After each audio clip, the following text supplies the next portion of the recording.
I have here a sweet red pepper. The variety is Carmen.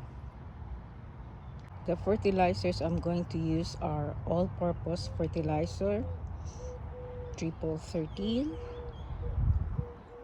alfalfa meal, and chicken manure, equal parts.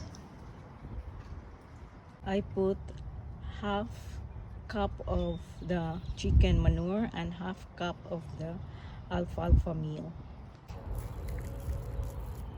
I'm going to use 3 heaping tablespoons and a handful of the triple 13. Mix, mix, mix.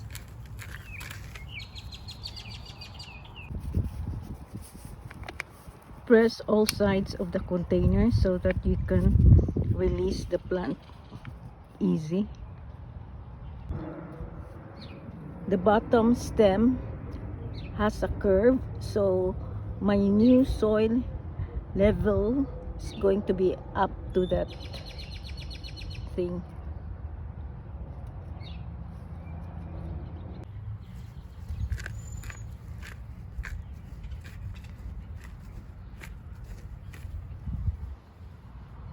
I'm putting in a heaping tablespoon of the green fertilizer.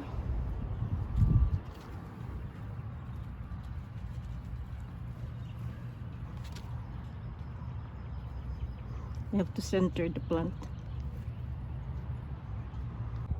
This variety of the pepper is mild in flavor, crunchy, and matures early.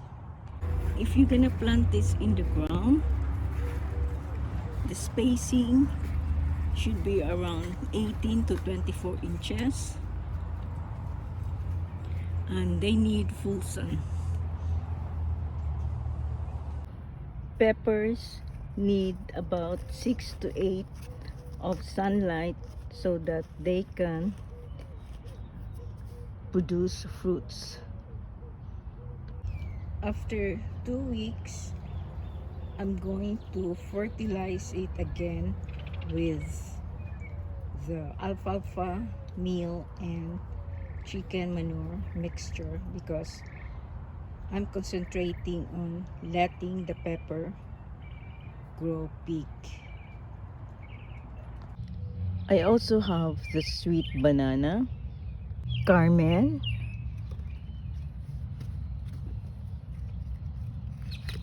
pepperoncini,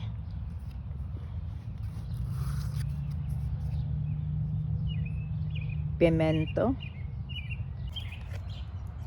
golden bell, yellow bell pepper,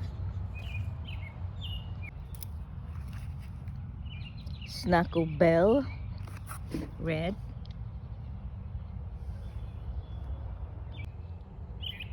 and the red and orange bell peppers.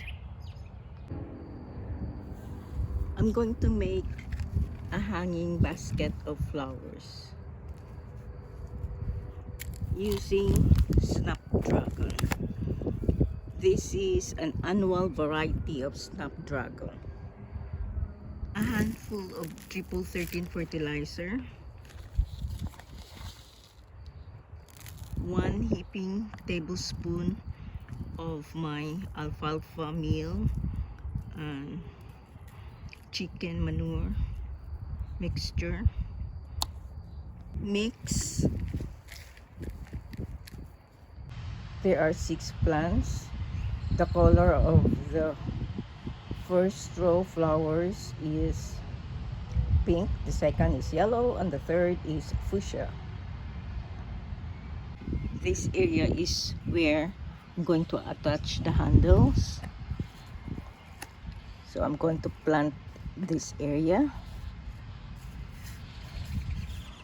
that area, and that area.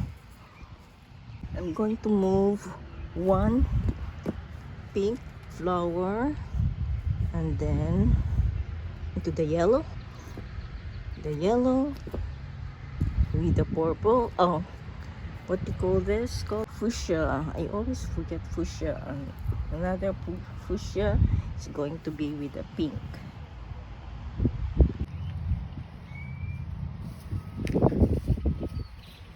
Pink with fuchsia.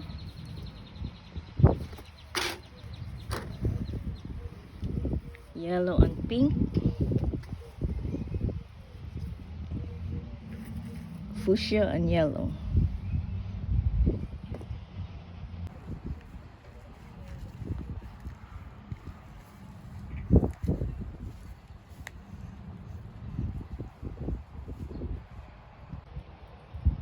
The plants are watered.